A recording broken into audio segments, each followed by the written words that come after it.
welcome back to Trees and Turtles. My name's Imogen, and in today's video I'm going to be sharing how I got into a Russell Group University.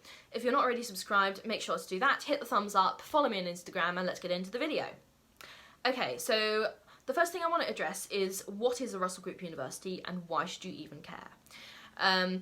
So the Russell Group is a group of 24 research-intensive universities which also have a reputation for being academically selective in both their academics and their students. So they output a lot of research, the research is typically high quality, and they recruit some of the brightest students in the country.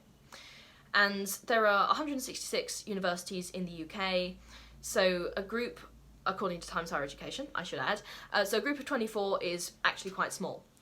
And I got into Durham, which is also a Russell Group University, after being rejected from Oxford. So Oxford and Cambridge are probably the two most famous Russell Group universities. And I kind of just wanted to share how I did that. So before we start, I want to make a point about UCAS points. So when you study for your A-levels or your BTEC or whatever, any level 3 qualification, you will get UCAS points. And UCAS points are used in part to assess whether you should get into university and which university you should get into.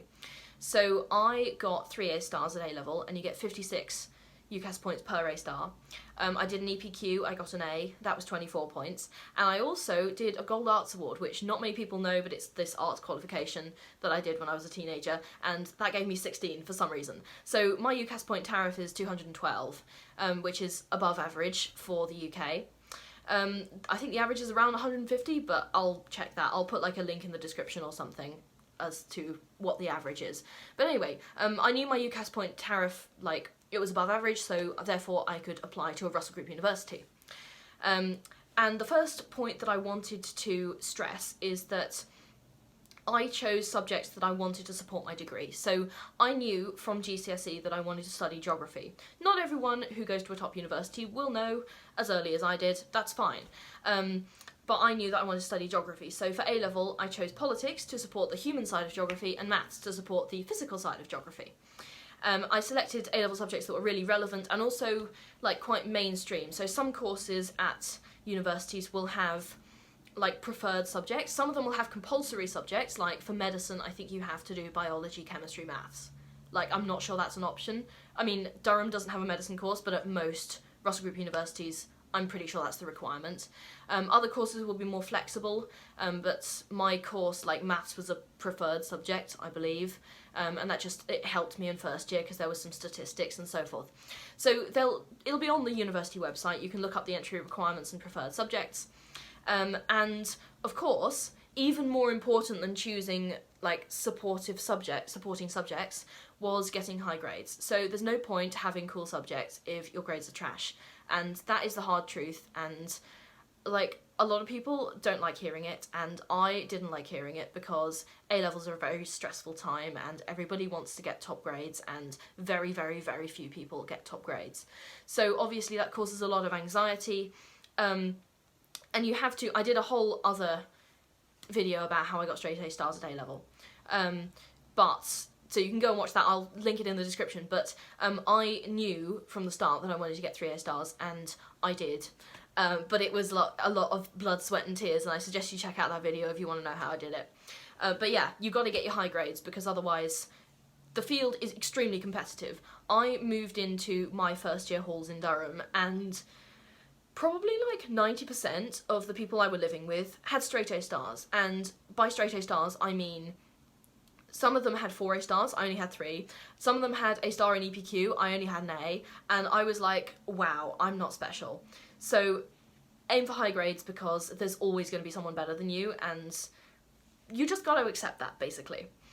Also, number 2, okay, research your course in university. So please, please do your research. Don't just go to a university because it's prestigious. Please look at the course and decide based on the course, like how good is that university for the course. So Durham is one of the best geography courses around, and having been here, and now I'm in my 3rd year, I can absolutely say that's true. The geography course and the standard of research is outstanding, and I'm very, very lucky to be here because the standard of teaching I've received over the last 3 years has been incredible. So you've got to understand, obviously, you've got to understand the requirements for the course you want to study, but you've also got to understand, is this course a good fit for me? Like, do I want to spend 3 years of my life doing this course? Because when you're like 18, 19, 3 years is a very long time, right? That is a significant proportion of your life. So make sure that you want to do the course you're applying for and you're not just applying for the prestige, because I promise, if you're just applying for the prestige, you will be miserable. I have seen it happen. And you've got to, like, obviously research the entry requirements. If you don't meet the entry requirements, you can apply, but you're probably going to be disappointed because, like I said, the field is extremely competitive and there are thousands upon thousands of applicants who have the same grades as you or who have better grades. So, and they probably have extracurriculars and they've done an EPQ and their personal statement rocks, which I'm going to talk about later. In fact, I'm going to talk about it now. Let's talk about personal statements. Alright, so writing a compelling personal statement is very important for some universities over others. I've heard rumours, I'm not sure if it's true, that Durham values the personal statement very highly. Even more so than other, like, similarly ranked universities. So basically a personal statement is something you write about why you want to do this course. It's like a little job application, kind of.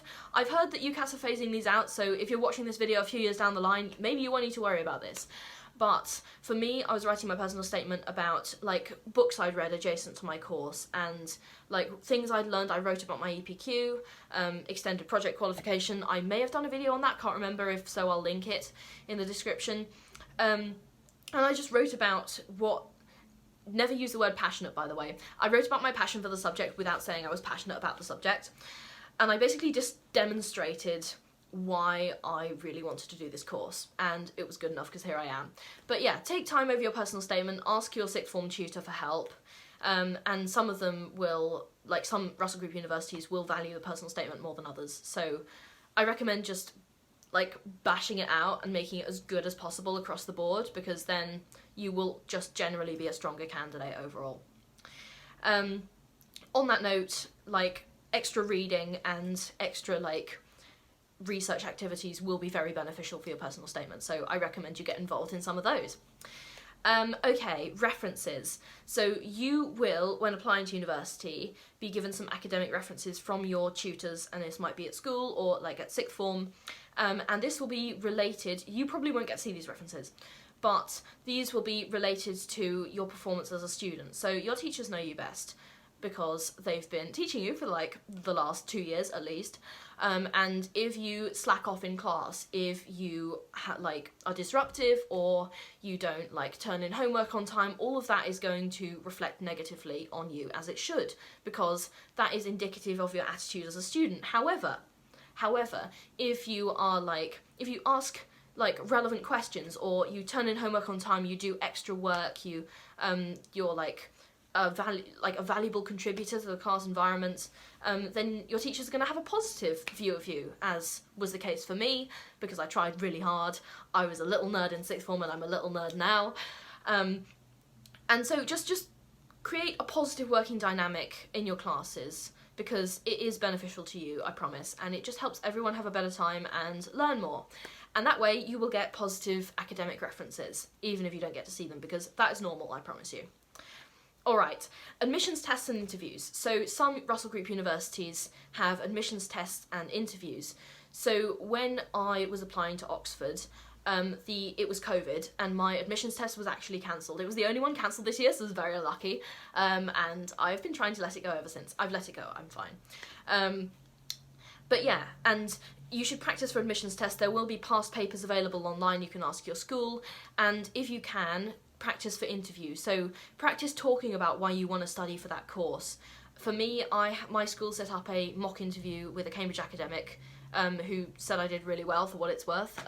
Didn't get in, but it's fine. But that was just really, it was really good practice, nevertheless, for like me talking about my subject. Durham doesn't interview anymore, they used to, but they don't, so I just applied with my personal statement and my grades, and they didn't ask me to do an admissions test, but some Russell Group universities, especially Oxbridge, will. So it's really, really, really, really worth preparing for your interviews and admissions tests, because those scores and how you come across an interview are a big predeterminer? Is that a word? I'm not sure. Anyway, they determine like whether you will get in to a large extent, because again, the field is packed. Like, everyone has straight A stars. So how are they going to make a decision, right? Okay, what else do I have to talk about? Okay, you need to understand your course content. So look a little bit about what you'd be studying, like research some modules maybe. Don't get attached to anything in particular, but just get a feel for the whole degree and show an interest in it. Basically, my entire video is just show an interest in your subject and demonstrate it through your strong academic commitments and extra research, basically. That is the top thing I can do to get you into a Russell Group University. Basically, that is the best thing I can do. You've got to be able to demonstrate your interest, not just say, I'm interested in this, but show them. Like, show them that you've done extra reading. Show them that you can speak and think coherently on a topic, you can think on your feet, that you can, like, read around, and that you can think critically, that you can draw your own conclusions, and that you're an academic superstar, because you must be. I know this all sounds quite stressful, but believe me, it was stressful. So, like, I'm just trying to demystify the process a little bit for you, because I feel like it's often made to be much more mysterious than it should be. Also, I'm not saying that this is the only route into Russell Group University, because if your A-levels are, like, maybe you're not completely meeting the standards, there are these things called foundation years, and I know someone who's on a foundation year, and it's basically like a year you do before first year. So it adds on a year to your degree, but it just basically boosts you into that course. And yeah, if your grades aren't quite up to the standard, you can consider a foundation year, because that will just prepare you for the course, and actually they will prepare you very well because they know what the course is about. So consider a foundation year if you've got your heart set on a course. Some universities do them more than others, so obviously research for your specific university. I will say prepare for rejection. Like, if you apply to a Russell Group University, again, I've been saying this throughout the whole video, it's competitive as hell. You will probably experience at least one rejection. One of my closest friends in sixth form, he was very lucky, he got into all 5 of his options. I got into 4 of mine. Oxford was the one I didn't get into, but prepare for rejection. Emotionally prepare yourself, and also have backup options. Have universities that you would want to go to if you don't get into your top choice, because a lot of people do not get into their top choice, even if they are academically outstanding. So yeah, be prepared for rejection. Sometimes it happens. Are you going to take a gap year? Are you going to try and do a foundation year? Are you going to retake your A-levels? Are you going to go to a different university and then maybe go to another one for your masters? Those kinds of options. I actually wrote them all out for myself when I was preparing to apply, because I just wanted to know what all of the outcomes could be and what my decision would be in each case. So I recommend doing that. And just ask for help. So career guidance, ask your tutors for help, ask your sixth form tutor or academic advisor or whatever, ask your teachers, ask your parents if they are helpful, ask your friends. Don't get too hung up on everyone's opinions, but just take what's useful for you and try not to stress too much over it, because at the end of the day, if you're doing your best, you're doing your best, and there is nothing more you can do. I have no regrets from my academic performance in sixth form, not because I did really well, but I mean I did really well, but also even if I hadn't done really well, I genuinely gave it my all. Like, I could not have done more, and that gives me peace of mind, because at the end of the day, you do your best, that's all you can do. I realise this has been a very long, ranty video, but that is how I got into a Russell Group University, and yeah, any questions, please drop them in the comments. I would love to hear from you. Make sure you've subscribed, give this video a thumbs up if you enjoyed it, and follow me on Instagram. Okay, I'll see you guys next time. Bye!